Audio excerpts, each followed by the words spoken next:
For 50 years, Arthur and Isabella gave everything to their town. They fed the hungry. They nursed the sick. They opened their home to anyone who needed help. The entire community called them saints, pillars of decency in a world that had forgotten what kindness looked like. But the moment Counselor Harrington discovered oil beneath their kitchen floor, everything changed. He didn't offer to buy the land. He didn't negotiate. He didn't even pretend to play fair. Instead, Harrington, the so-called man of the people, the head of the town council who smiled at church every Sunday, stood in front of an angry mob and declared Arthur and Isabella witches. He convinced the entire town that these two elderly saints were cursed, that their foreign rituals were destroying crops and bringing darkness to the community. It was all a lie, a calculated, cruel lie designed to steal their property without paying a single dime. And it worked. Within days, Arthur and Isabella were dragged from their home and dumped in an abandoned Quonset hut in the wilderness, left to die alone and forgotten. Harrington thought he'd gotten away with it. He thought he'd covered every angle. He was already celebrating, watching oil pump from ground that wasn't his, counting money that would make him a millionaire. But here's the thing. Harrington made one fatal mistake. He thought their son Santiago was dead. He thought no one would ever come looking for two forgotten old people abandoned in the wilderness like animals. He was dead wrong. Hey, my people. If you're loving this story already, please subscribe, like the video, and comment where in the world you're watching from. We'd love to know how far this story is traveling. Now, grab your popcorn, because what you're about to hear will question everything you think you know about greed, power, and justice. If you've done that, let's begin. Now let's get back to how this nightmare started. Because believe it or not, Arthur and Isabella's downfall began with something as simple as an envelope. 3 months earlier, Arthur Bennett was 90 years old, and his wife Isabella was 80. They lived in a small stone cottage on the outskirts of Meadowbrook, a quiet town where everyone knew everyone, and secrets were supposed to be impossible to keep. Their home wasn't fancy, just 2 bedrooms, a kitchen with a wood-burning stove, and a garden where Isabella grew tomatoes and herbs that she shared with the entire neighborhood. Arthur had been the town's school teacher for 40 years before retiring. Isabella had been a nurse at the local clinic. Together they had delivered babies, taught children to read, and buried friends who had become family. They were loved. Truly loved. Their only son, Santiago, had left for the city 20 years ago to pursue business opportunities overseas. The letters had come regularly at first, then sporadically, then not at all. Arthur and Isabella told themselves he was busy building his life, that he would come home when the time was right. They never stopped hoping. On a cold Tuesday morning in October, Arthur was sweeping leaves from their front porch when a black sedan pulled up to the cottage. A man in an expensive suit stepped out, carrying a leather briefcase. He introduced himself as Gregory Lawson, a geological surveyor working for the Regional Energy Commission. "Mr. Bennett," Gregory said, extending his hand with a smile that didn't quite reach his eyes. "I'm here to inform you that a routine geological survey has identified significant oil deposits beneath your property. This is remarkable news. Your land could be worth millions." Arthur blinked, confused. "Oil? Under our cottage?" "Yes, sir," Gregory said, pulling out a thick document covered in charts and technical jargon. "One of the richest veins in the entire region, actually. You're sitting on a fortune." Isabella came to the door, wiping her hands on her apron. "What's all this about?" Gregory repeated the information, watching their reactions carefully. Arthur and Isabella exchanged glances, the kind of silent communication that comes from 6 decades of marriage. "Well," Arthur said slowly, "that's interesting, I suppose. But we're not interested in selling. This is our home. We've lived here our entire lives."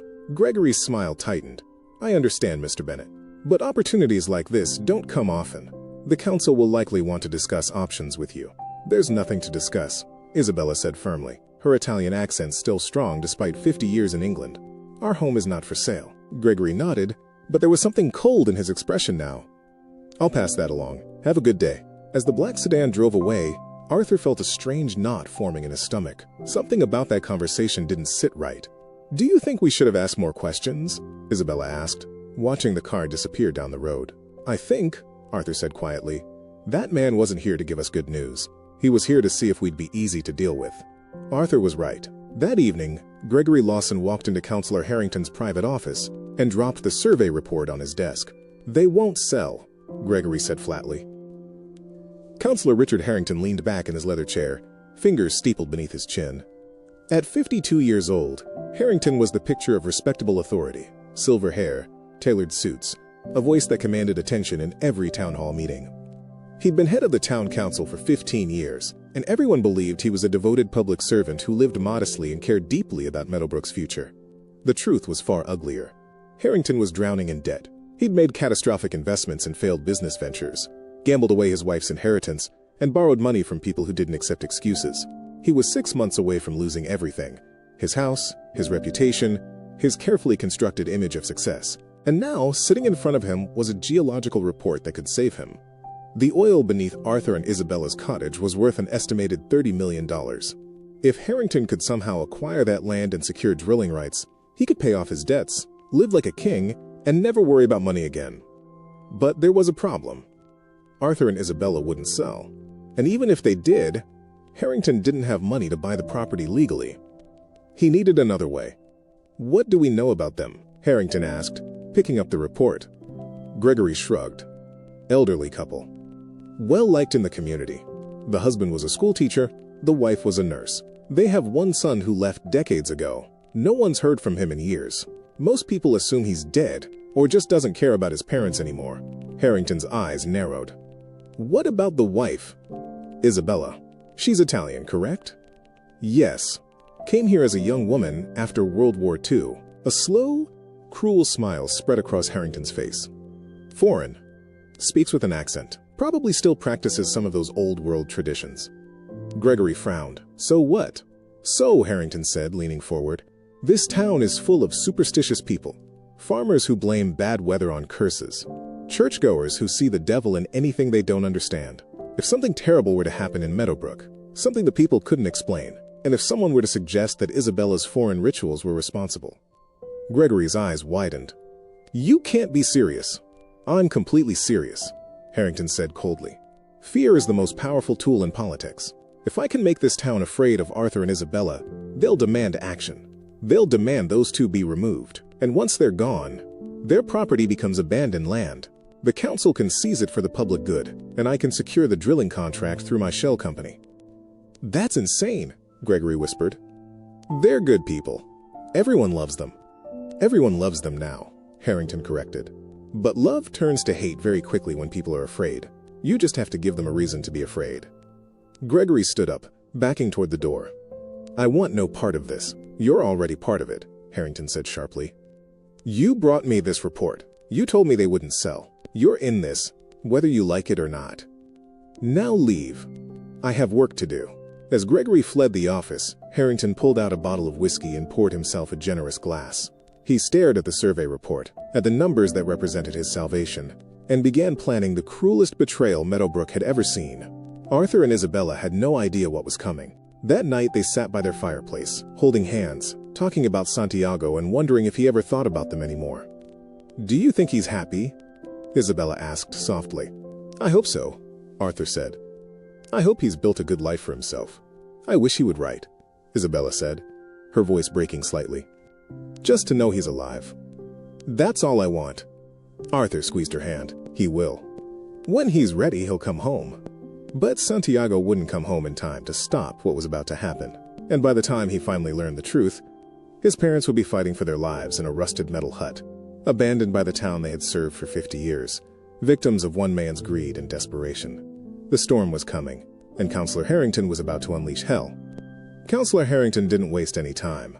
The very next morning, he called an emergency meeting with his inner circle, 3 other council members who owed him favors and wouldn't ask too many questions. They gathered in his office before dawn, confused about why they'd been summoned so urgently. "Gentlemen," Harrington began, pacing in front of the window with his hands clasped behind his back like a general addressing his troops. "Our town is facing a crisis, and we need to act decisively before it's too late." Councillor Peterson, a nervous man in his 60s who ran the local hardware store, frowned. "What crisis?" "Everything's been quiet lately. That's what worries me," Harrington said, turning to face them with practiced concern etched across his features. "The calm before the storm. I've been reviewing some troubling reports about unusual occurrences around town. Livestock dying without explanation. Crops failing in specific areas. Strange lights seen near the Bennett cottage at night." Councillor Morris, younger and more skeptical, leaned back in his chair.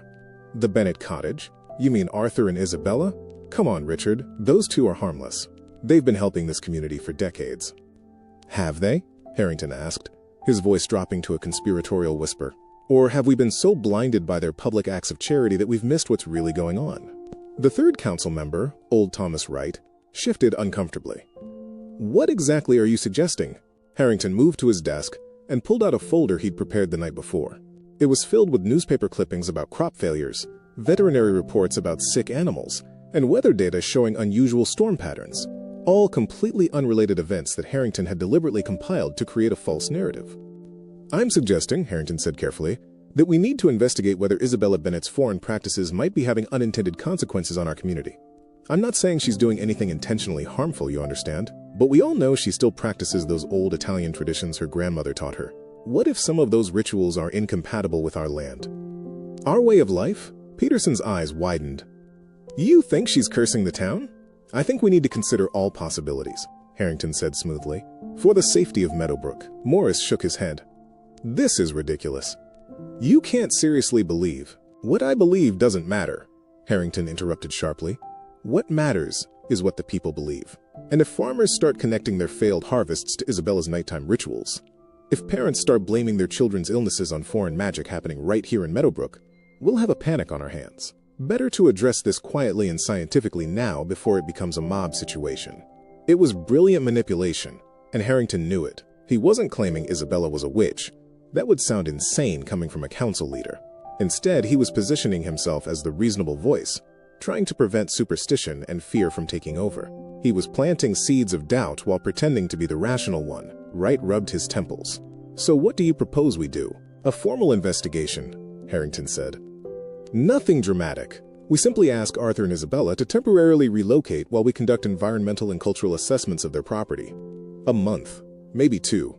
We compensate them for the inconvenience, we study the land, and if everything checks out clean, they come home and everyone's happy.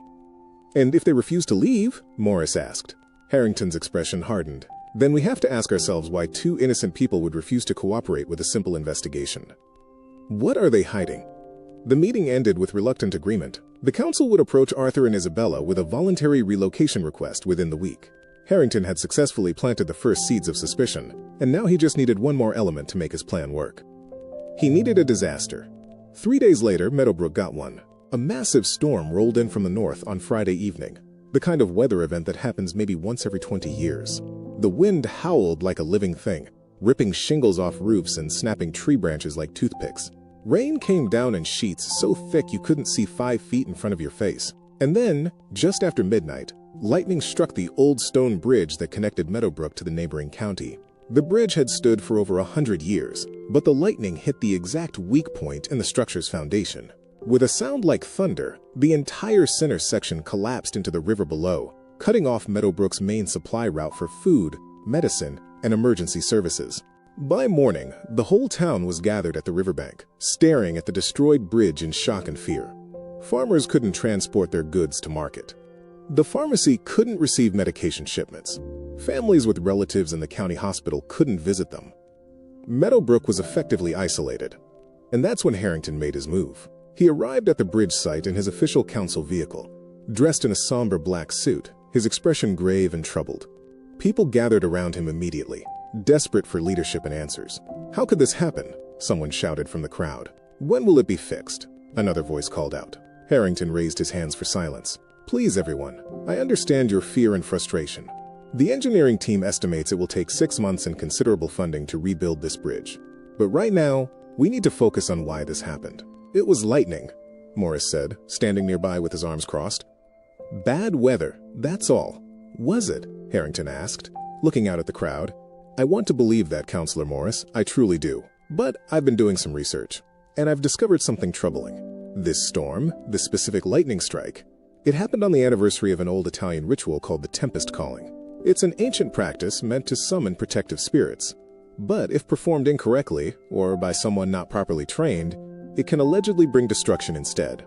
The crowd went silent. Somewhere in the back, someone whispered, Isabella. Harrington pretended not to hear, but he continued carefully. Now, I'm not suggesting that anyone in our community would intentionally harm us, but I do know that Isabella Bennett practices traditional Italian folk rituals passed down through her family. And I know that 3 nights ago, several neighbors reported seeing candlelight and hearing chanting coming from the Bennett cottage late at night. I heard it too, a woman in the crowd said suddenly. It was Margaret Chen, a farmer's wife who lived 2 properties away from Arthur and Isabella.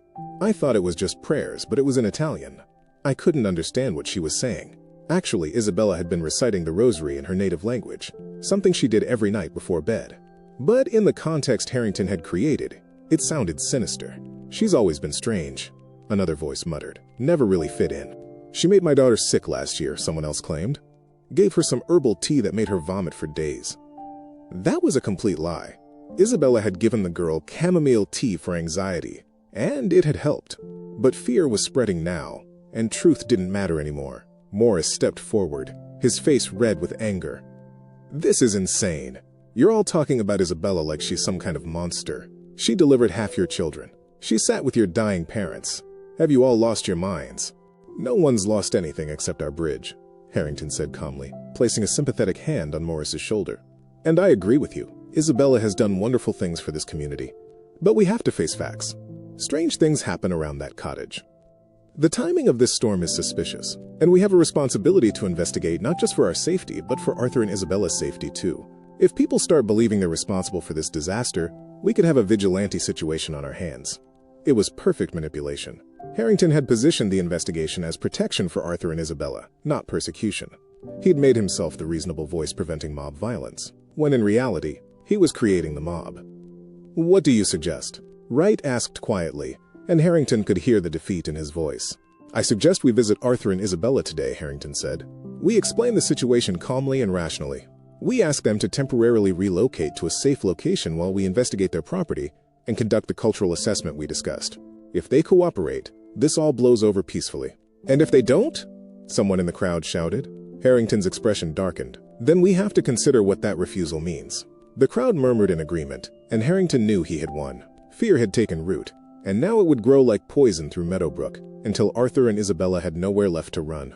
That afternoon, a convoy of vehicles pulled up to the Bennett cottage. Harrington led the way, flanked by Morris and Wright. Behind them came 3 police officers and a crowd of nearly 50 townspeople who had decided to witness the confrontation. Arthur was in the garden when they arrived, pruning his tomato plants, completely unaware of the storm that was about to destroy his life. He looked up, confused, when he saw the vehicles. "Richard?" Arthur called out, recognizing Harrington. "What's all this about?" Harrington stepped forward, his expression carefully arranged into sympathetic concern. "Arthur, we need to talk. Is Isabella home?" "She's inside," Arthur said, setting down his pruning shears and walking toward them. "What's going on? Why are all these people here?" Isabella appeared in the doorway, wiping her hands on a dish towel. When she saw the crowd, her face went pale. "Arthur? It's all right," Arthur said, though his voice betrayed his uncertainty. "I'm sure this is just a misunderstanding." But it wasn't a misunderstanding. It was the beginning of the end.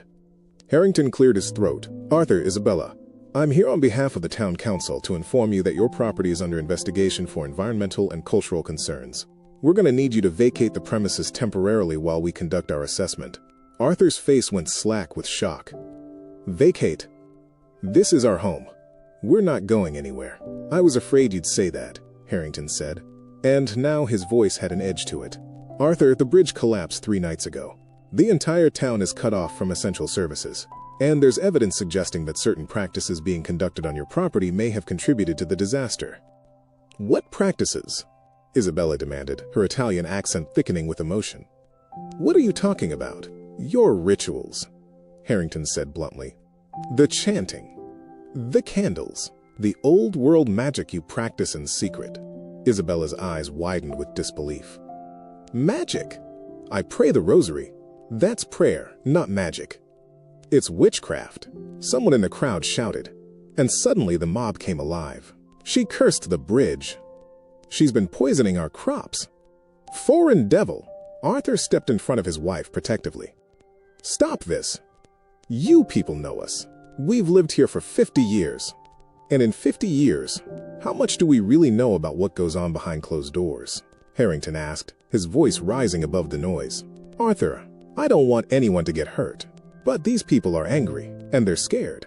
The safest thing for everyone is if you and Isabella leave voluntarily until this investigation is complete." "We're not leaving our home," Arthur said firmly, and Isabella gripped his arm, tears streaming down her face.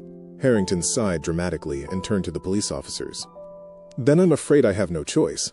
Under emergency powers granted to the town council during times of crisis, I'm ordering your immediate evacuation for your own protection and the protection of this community. "You can't do this," Morris shouted, pushing forward. "This is illegal. You need a court order." "The bridge is destroyed," Harrington said coldly. "We can't access the courts. Emergency powers are in effect. Officers, please escort Mr. and Mrs. Bennett from the premises." What happened next would haunt Arthur for the rest of his life. The police, men he taught in school, men whose children Isabella had nursed, grabbed him and Isabella by the arms and began dragging them toward a waiting van. Isabella was screaming, begging, crying out for mercy. Arthur fought back, but at 90 years old, he was no match for trained officers. The crowd was chanting now, throwing small stones and garbage at the couple as they were forced into the van. "Witch, devil, leave our town." And through it all, Harrington stood watching with cold satisfaction, already calculating how quickly he could get drilling equipment onto the property. As the van door slammed shut and Isabella collapsed against Arthur's chest, sobbing uncontrollably, Arthur held her tight and whispered the only hope he had left. "Santiago will come. Our boy will come home and fix this." But Santiago was 5,000 miles away, and he had no idea his parents' lives were being destroyed. The van drove for 45 minutes through winding forest roads that Arthur and Isabella had never seen before. They sat in the back, handcuffed like criminals, Isabella's tears soaking into Arthur's shirt while he tried desperately to make sense of what had just happened. Everything had fallen apart so quickly. One moment they were peaceful citizens in their own home. The next, they were being treated like dangerous fugitives. "Where are they taking us?" Isabella whispered, her voice hoarse from screaming. "I don't know," Arthur said quietly, but the fear in his chest told him it was nowhere good. The van finally stopped in front of what looked like an abandoned military site deep in the wilderness. There, rusted and forgotten among overgrown weeds and dying trees, sat a Quonset hut, one of those curved metal shelters left over from World War II. The structure was maybe 30 feet long and 15 feet wide, with visible holes in the roof and walls so corroded they looked like they might collapse at any moment. One of the police officers, a young man named Derek, whom Arthur had taught mathematics 15 years ago, opened the van doors and wouldn't meet Arthur's eyes. "I'm sorry, Mr. Bennett," Derek mumbled as he unlocked their handcuffs. "Orders are orders." "Derek, please," Arthur said, grabbing the young man's arm. "You know us. You know we've done nothing wrong. Don't leave us out here." Derek's face twisted with guilt, but he pulled away. "The council said you'll be evaluated after the investigation is complete. There's some supplies inside, blankets, canned food, water. It's temporary." "Temporary?" Isabella cried out. "This place is falling apart. We'll freeze to death." "I'm sorry," Derek repeated, and then he climbed back into the van. Within seconds, the vehicle was driving away, leaving Arthur and Isabella standing alone in the wilderness with nothing but the clothes on their backs. Arthur took Isabella's hand and led her toward the Quonset hut. The metal door screeched when he pulled it open, revealing the interior. It was worse than he'd feared. The floor was bare metal, rusted and uneven. There were indeed some supplies: 3 thin blankets, a case of canned beans, bottled water, and a battery-powered lantern that flickered weakly when Arthur tested it. Rain dripped through holes in the ceiling, forming small puddles on the floor. This wasn't temporary housing. This was a death sentence. "Arthur," Isabella whispered, her voice breaking completely, "they're going to let us die here." Arthur wanted to argue, wanted to tell her everything would be fine, but he couldn't force the words out. Instead, he held her close and let her cry against his chest, while the reality of their situation crashed down around them. That first night was the longest of their lives. The temperature dropped below freezing, and the thin blankets did almost nothing to keep them warm. Arthur tried to block the holes in the walls with pieces of cardboard he found in the corner, but the wind just ripped them away. Isabella's cough started that night. A small thing at first, just a tickle in her throat from the cold air, but Arthur recognized it immediately. She'd had pneumonia twice before in her life, and in her current state, with no medication and no warm shelter, another bout could kill her. "We have to stay strong," Arthur said, though his own body was shaking uncontrollably from the cold. "Someone will realize this is wrong. Morris knows. He'll fight for us." But the days passed, and no one came. Meanwhile, back in Meadowbrook, Harrington was moving faster than anyone could have anticipated. The morning after Arthur and Isabella were removed, a convoy of construction vehicles rolled into town with Harrington Petroleum printed on the sides. The company was supposedly owned by a businessman from the neighboring county, but in reality, it was Harrington Shell Corporation, carefully hidden behind layers of paperwork and false names. Morris confronted Harrington in the town square that afternoon, his face red with fury. "You're already drilling? The investigation hasn't even started." "The investigation is ongoing," Harrington said smoothly, not even bothering to look up from the drilling permits he was signing. and we need to secure the site to prevent contamination. Standard procedure. This is theft, Morris shouted. That land belongs to Arthur and Isabella. That land, Harrington corrected coldly, belongs to whoever can properly maintain it. Arthur and Isabella abandoned their property when they refused to cooperate with the council's investigation. Under emergency statutes, abandoned land can be seized for public use. They didn't abandon anything. You threw them out. Harrington finally looked up, and there was something dangerous in his eyes. Counselor Morris, I suggest you be very careful about making accusations you can't prove. This town is already on edge. The last thing we need is a council member spreading conspiracy theories and undermining public trust. Unless you'd like to join Arthur and Isabella in their accommodations. Morris went pale. The threat was clear. Cooperate or face the same fate. He wanted to fight, wanted to expose Harrington's corruption, but he was just one man against the entire power structure of the town. So he did what most people do when confronted with overwhelming evil. He walked away and tried to convince himself there was nothing he could have done anyway. By the end of the first week, the oil rig was operational. Harrington stood beside it, watching black crude pump from the ground, and calculated that he'd be a multimillionaire within 6 months. All his debts would be erased. All his problems would disappear. And all it had cost was the lives of 2 elderly people who had trusted their community to protect them. He felt no guilt whatsoever. Back in the Quonset hut, Arthur and Isabella were barely surviving. The canned food was running low, and Isabella's cough had gotten significantly worse. She was spending most of her time lying on the cold metal floor, wrapped in all 3 blankets, shivering and gasping for breath. Arthur tried to keep her spirits up by telling stories about Santiago, about the beautiful life their son must be living somewhere far away. Do you think he's happy? Isabella asked one evening, her voice so weak Arthur had to lean close to hear her. I know he is, Arthur lied. I bet he's successful and rich, probably married to a wonderful woman, maybe even has children of his own. Grandchildren, Isabella whispered with a sad smile. We'll never meet them. Don't say that, Arthur said firmly, gripping her hand. We're going to survive this. Someone will find us. Someone will realize what Harrington's done. But even as he said the words, Arthur felt hope slipping away. They'd been abandoned by everyone they'd ever helped, betrayed by a town they'd served for half a century. The only person who could save them was Santiago, and Santiago didn't even know they were in danger. What Arthur didn't know was that halfway around the world, Santiago was about to find out. Santiago Bennett was nothing like the farm boy who had left Meadowbrook 20 years ago. At 45 years old, he was the founder and CEO of Bennett Global Industries, a multinational corporation worth over $8 billion. He'd started with nothing. Just a sharp mind, relentless ambition, and a willingness to take risks that terrified everyone around him. He'd built his empire in tech, real estate, and energy, expanding into 12 countries and employing over 50,000 people. He lived in a penthouse in Dubai, flew in private jets, and wore suits that cost more than most people's cars. He'd become exactly what he'd always dreamed of being, powerful, wealthy, and completely untouchable. But there was a cost to that success. Santiago hadn't spoken to his parents in 5 years.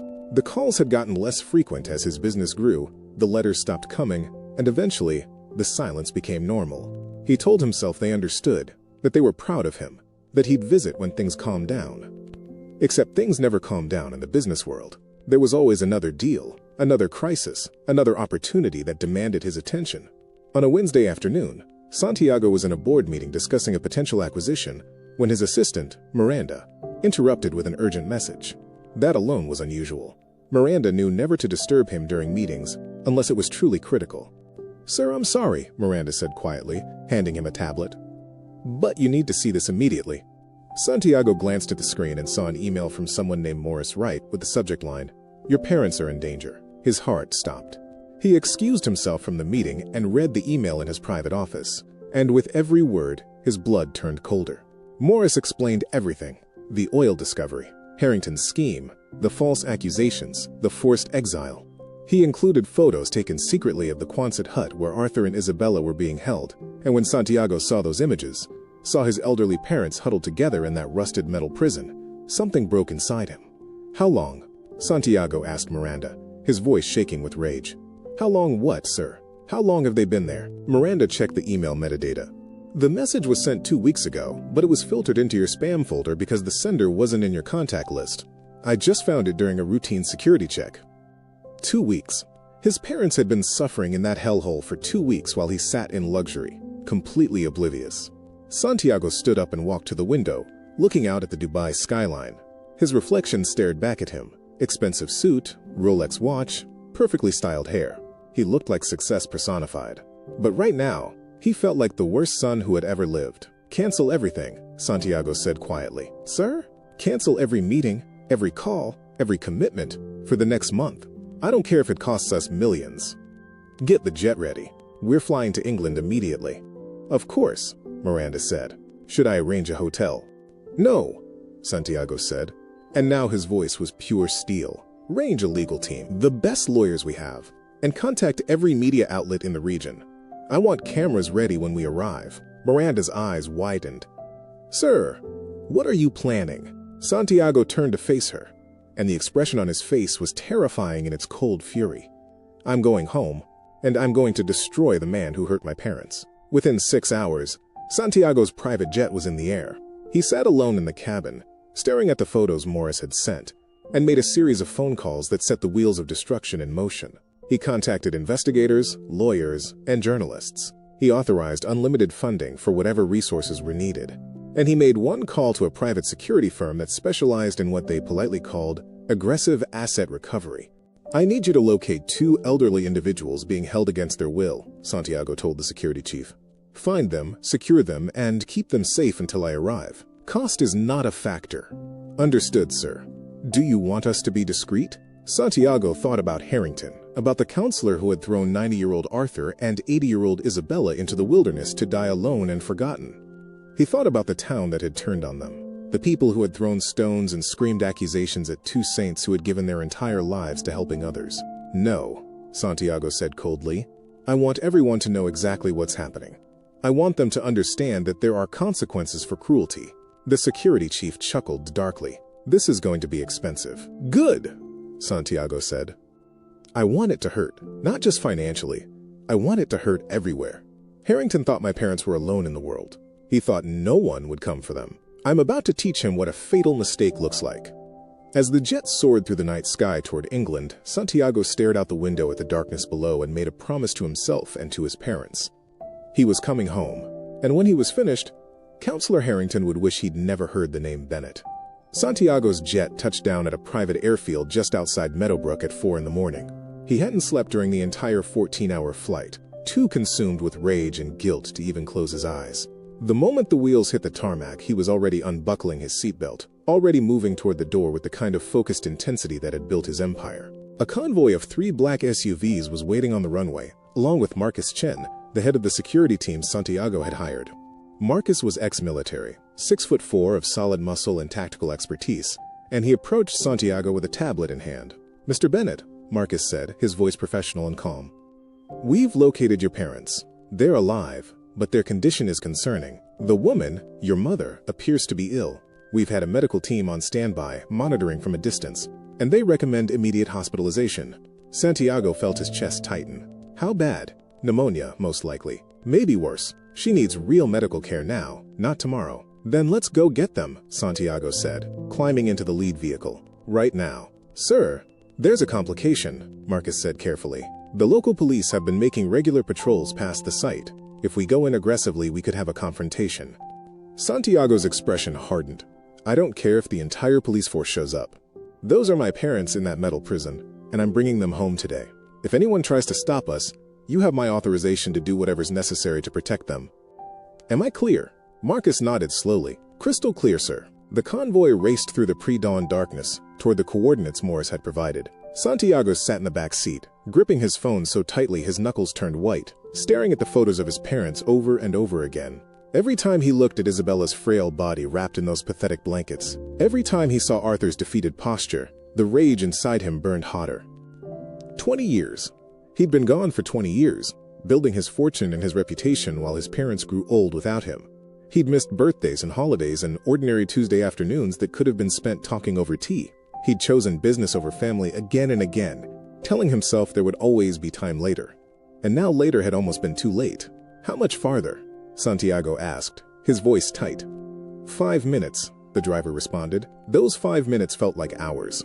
When they finally pulled up to the clearing where the Quonset hut stood, Santiago was out of the vehicle before it even came to a complete stop. The sun was just beginning to rise, casting weak light across the rusted metal structure that had been his parents' prison for 3 weeks. "Mom! Dad!" Santiago shouted, running toward the hut. "It's me! It's Santiago!" He grabbed the metal door and yanked it open, and what he saw inside made him stop dead in his tracks. Arthur was kneeling on the floor, trying to get Isabella to drink water from a plastic bottle. She was barely conscious, her skin pale and waxy, her breathing shallow and ragged. Both of them were so thin, Santiago could see their bones through their clothes. Arthur's hands were shaking from cold and malnutrition, and when he looked up at the sudden intrusion of light, his eyes were hollow and distant. "Papa," Santiago whispered, his voice breaking. "Mama!" Arthur blinked slowly, like he was seeing a ghost. "Santiago? Is that really you?" Santiago crossed the space between them in 2 strides and collapsed to his knees, pulling his father into his arms. "I'm here. I'm so sorry. I'm here now." Arthur's entire body began to shake with sobs, deep, wrenching sounds that came from a place of such profound pain that Santiago felt his own heart cracking open. "I thought you were dead. I thought we'd never see you again." "I'm alive, Papa. I'm alive and I'm here. And I'm getting you out." Santiago released his father and moved to Isabella, gently lifting her head. "Mama? Can you hear me?" Isabella's eyes fluttered open, unfocused and confused. "My baby," she whispered in Italian. "My beautiful baby boy. I've got you," Santiago said, his voice thick with tears. "I've got both of you. You're safe now." Marcus appeared in the doorway with 2 medics carrying a stretcher. "Sir, we need to move them immediately. Your mother's respiratory rate is critically low." Santiago nodded and stepped back, letting the professionals take over. They worked quickly and efficiently, wrapping Isabella in thermal blankets and securing her to the stretcher while checking her vital signs. Arthur refused to leave her side, clutching her hand even as they carried her out to the waiting vehicles. "Where are we going?" Arthur asked, his voice small and frightened like a child's. "To the best hospital in the region," Santiago said, helping his father walk. "And then we're going somewhere safe where no one will ever hurt you again." "But Harrington," Arthur said urgently. "He took everything, the house, the land, everything we built. He's getting away with it." Santiago stopped and looked directly into his father's eyes. "No, Papa, he's not getting away with anything. I promise you that." They loaded Arthur and Isabella into the middle SUV, which had been converted into a mobile medical unit. As the convoy pulled away from the Quonset hut, Santiago took one last look at the rusted metal prison and made a mental note of every detail. He wanted to remember this moment, this place, because he was going to make sure Counselor Harrington remembered it too. The hospital was 40 minutes away in the neighboring county, and Santiago spent every second of that drive on the phone coordinating his counterattack. He called his lead attorney, a shark named Patricia Wells who had never lost a case in her 20-year career. "Patricia, I need you to file immediate charges against a man named Counselor Richard Harrington," Santiago said, his voice cold and precise. "Elder abuse, fraud, illegal seizure of property, and anything else you can make stick. I want criminal and civil suits filed simultaneously. I want forensic accountants tearing apart his finances. I want investigators finding every shady deal he's ever made. And I want it all done by tomorrow morning." "That's aggressive," Patricia said. "And expensive. I don't care about the cost. I want him destroyed. Consider it done." Santiago's next call was to Robert Morrison, a journalist he'd worked with on previous corporate investigations. Robert specialized in exposing corruption, and he had contacts at every major news outlet in England. "Robert, I've got a story for you that's going to win awards," Santiago said. "A small-town politician who threw 2 90-year-old citizens into the wilderness to die so he could steal their land and drill for oil. I've got photos, documents, witnesses, everything you need. How fast can you get a crew to Meadowbrook?" "Give me 6 hours," Robert said immediately. "This is going to be massive." "Good, because I want maximum coverage. National news, international if possible. I want Harrington's face plastered across every screen in the country with the word monster underneath it." By the time they reached the hospital, Santiago had mobilized an army. Legal teams, investigators, journalists, and public relations experts were all converging on Meadowbrook like a storm that Harrington couldn't possibly have anticipated. Isabella was rushed into intensive care the moment they arrived. The doctors confirmed she had severe pneumonia and was dangerously dehydrated and malnourished. They estimated she'd been maybe 48 hours away from multiple organ failure. Arthur was in better physical shape, but showed signs of severe psychological trauma and needed observation. Santiago sat in the waiting room while they worked, his head in his hands, trying to process the enormity of what had almost happened. His parents had been days away from death. Days, and it was only pure luck that Morris had sent that email only chance that Miranda had found it in time. Marcus sat down beside him. "Sir, we've completed our preliminary investigation of Harrington. You need to see this." He handed Santiago a tablet showing financial records that his team had already started uncovering. Harrington was drowning in debt, over £2 million owed to various creditors and some very unsavory individuals. The oil drilling operation on Arthur and Isabella's land was projected to net him £30 million over the next 5 years.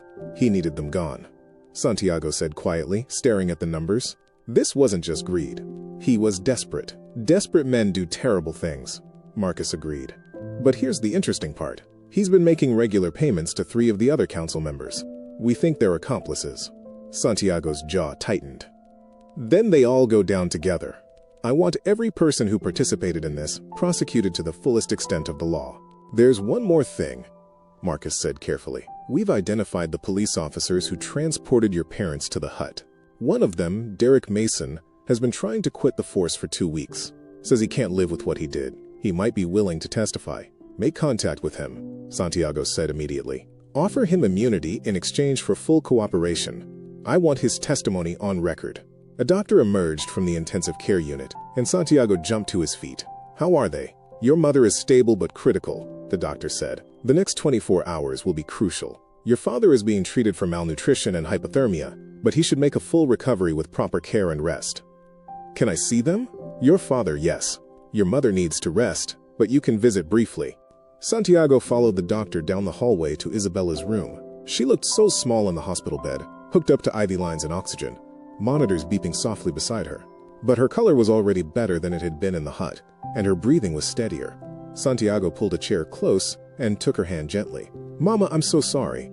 I should have been there.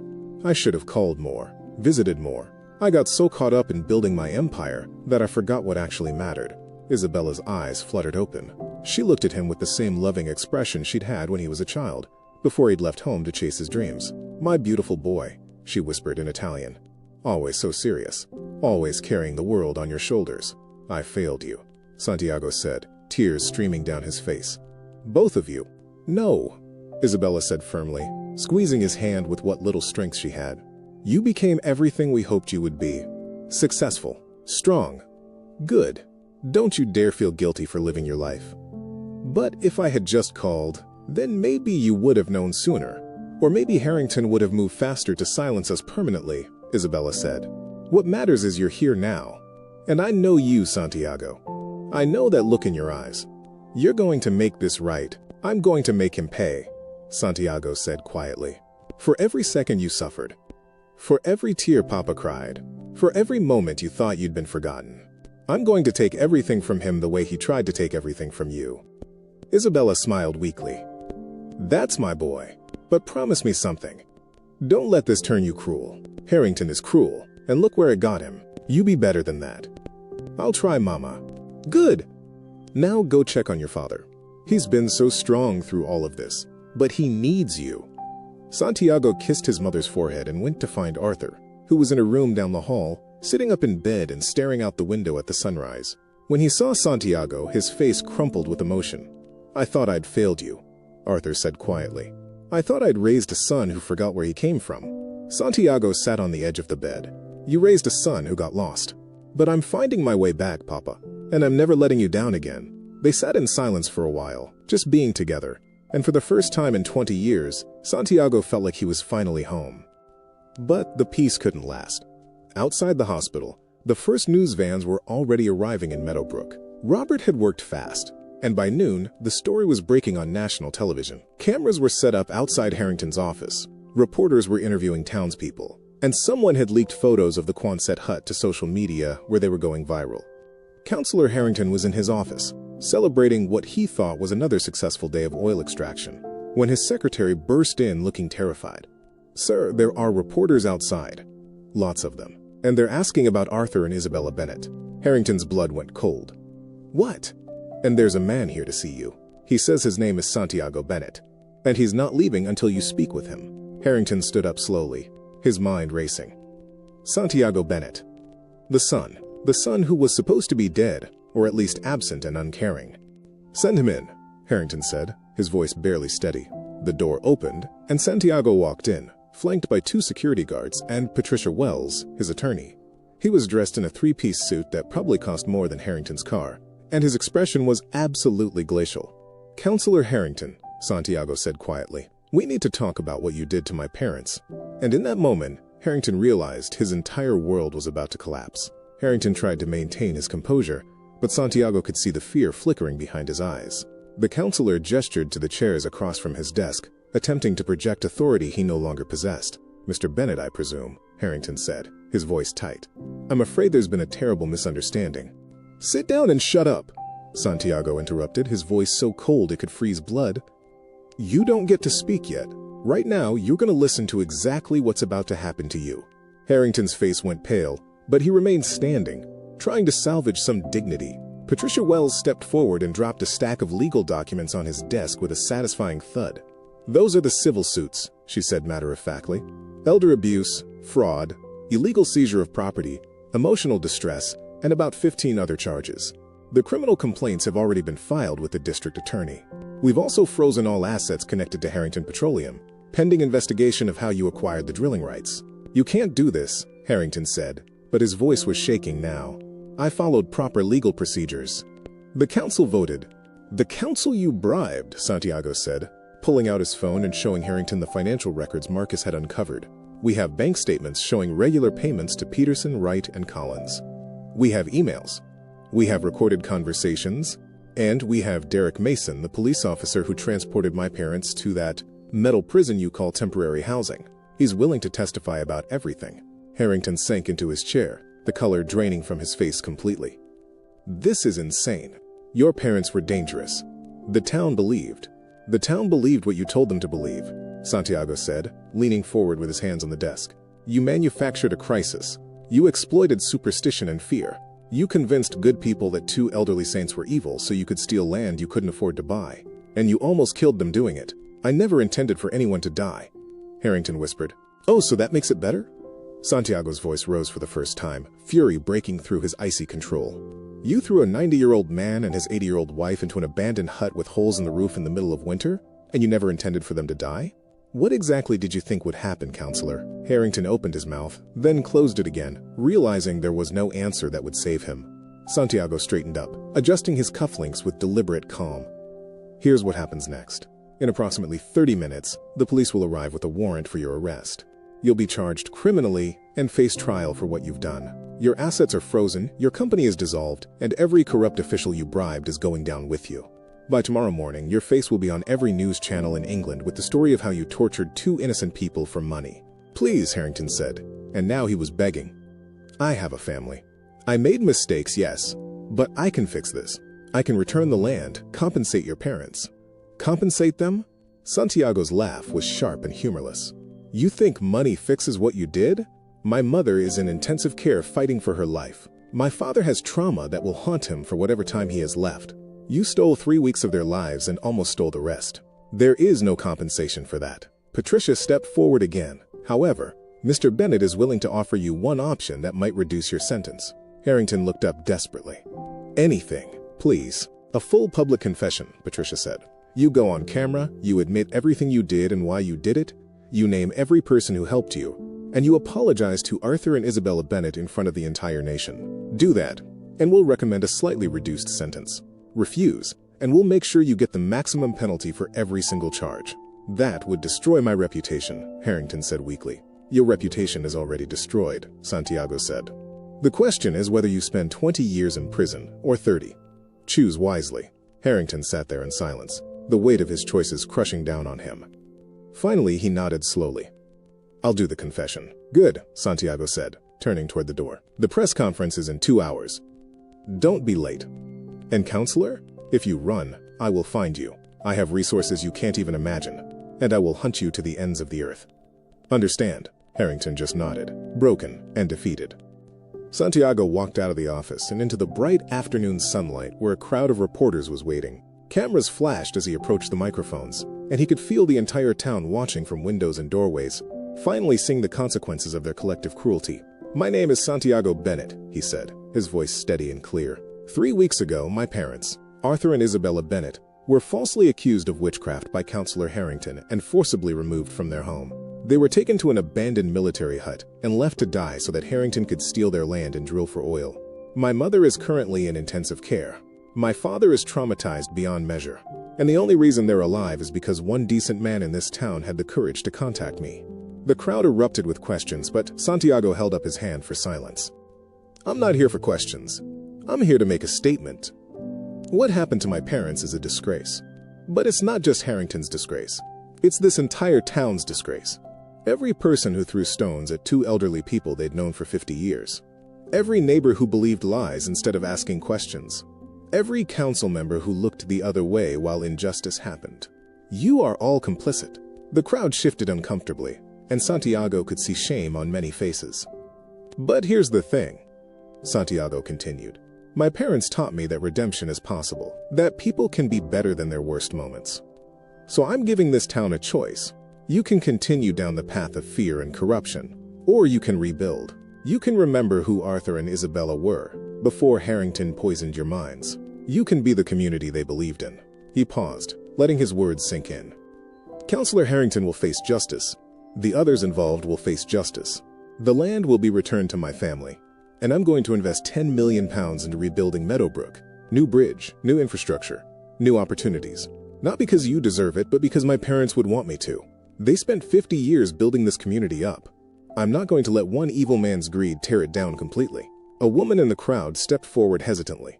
It was Margaret Chen, the farmer's wife who had first claimed to hear Isabella's suspicious chanting. Her face was streaked with tears. Mr. Bennett, she said, her voice breaking. I'm so sorry. I said terrible things about your mother. I believed the lies when I should have known better. Is there anything at all, I can do to make this right? Santiago looked at her for a long moment. He could have destroyed her with a single sentence, could have unleashed his fury on everyone who had participated in his parents' suffering. But he remembered Isabella's words. Don't let this turn you cruel. Visit them, Santiago said quietly. When they're well enough for visitors, come to the hospital and apologize to their faces. Not to me, to them. They're the ones you hurt. Margaret nodded, sobbing openly now. I will. I promise I will. Others in the crowd began stepping forward, offering similar apologies and promises. Santiago didn't absolve them. That wasn't his place. But he acknowledged their remorse and told them all the same thing. Apologize to Arthur and Isabella, not to him. 2 hours later, Councillor Harrington stood in front of those same cameras and microphones, flanked by police officers, and delivered his confession. He admitted everything. The manufactured crisis, the bribery, the illegal land seizure, the deliberate abandonment of Arthur and Isabella. His voice shook, tears ran down his face, and by the end, he looked like a man who had aged 20 years in a single day. I'm sorry, he said finally, looking directly into the camera. Arthur, Isabella, I'm so deeply sorry for what I've done to you. There's no excuse, no justification. I destroyed 2 beautiful lives because I was desperate and greedy and cruel. I deserve every punishment coming to me. The police led him away in handcuffs, and Santiago watched without emotion. Justice was happening, but it felt hollow. No amount of punishment would give his parents back the 3 weeks they'd suffered. No prison sentence would erase their trauma. Santiago returned to the hospital as the sun was setting. Arthur was sitting up in bed, watching the news coverage on the television with an expression of disbelief. They're saying nice things about us now, Arthur said quietly when Santiago entered. Calling us heroes and victims. Funny how that works, isn't it? 3 weeks ago they wanted us dead. People are complicated, Papa, Santiago said, sitting beside the bed.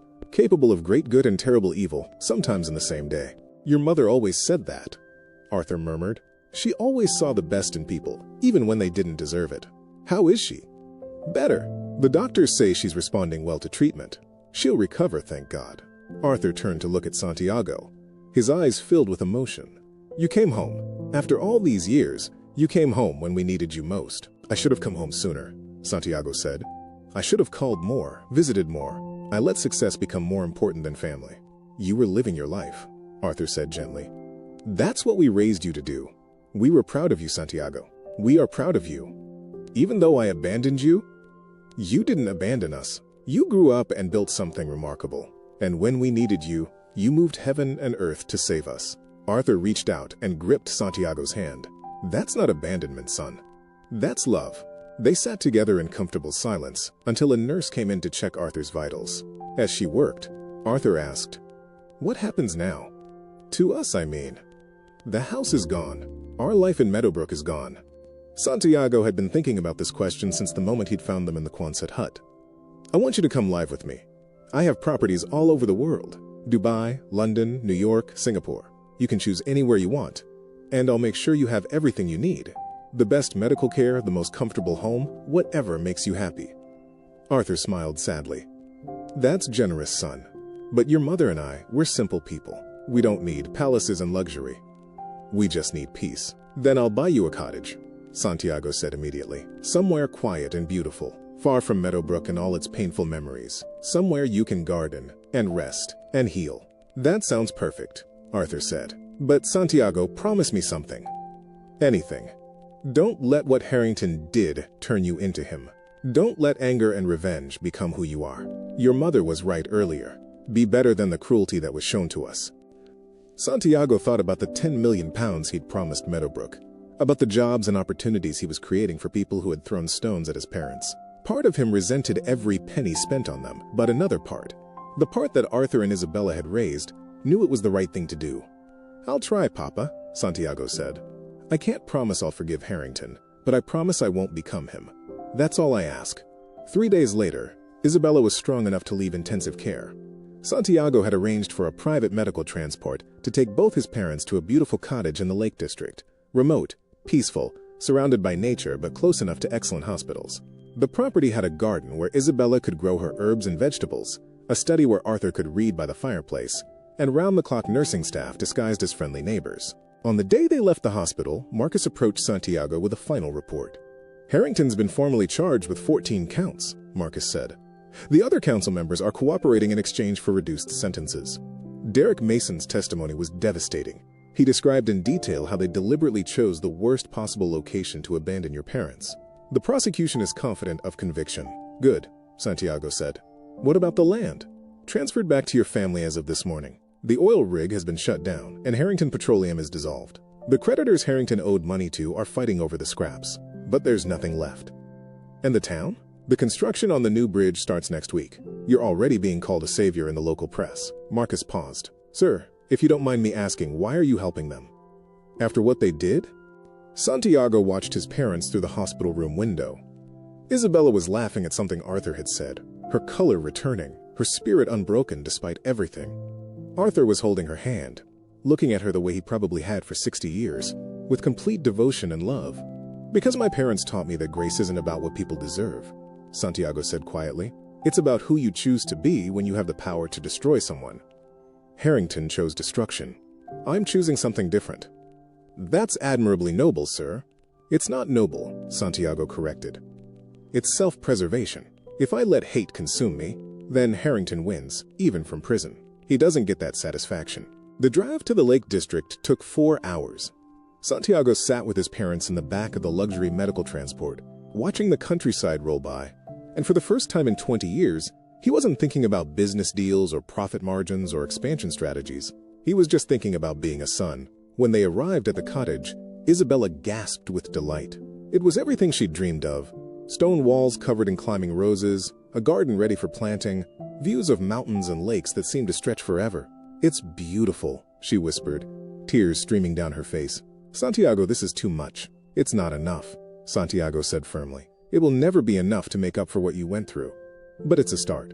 They spent that first evening sitting on the porch, watching the sun set over the lake, and Santiago told them stories about his life, the successes and failures, the deals that went right and wrong, the loneliness of building an empire without family to share it with. I want to do better, Santiago said finally. I want to be in your lives, really in your lives, not just sending money and occasional phone calls. Is it too late for that? Arthur reached over and squeezed his shoulder. Son, it's never too late to come home. And so Santiago stayed. He didn't return to Dubai immediately. He set up a temporary office in the cottage's second bedroom and ran his company remotely while spending every morning having breakfast with his parents, every afternoon helping Isabella in the garden, every evening listening to Arthur's stories about the old days. The trial came and went. Harrington was sentenced to 18 years in prison. The other corrupt council members received lighter sentences, but lost their positions and reputations. Derek Mason, the police officer who testified, was given immunity but chose to leave law enforcement entirely, unable to live with what he'd participated in. Meadowbrook slowly rebuilt, both its infrastructure and its conscience. The new bridge was completed ahead of schedule.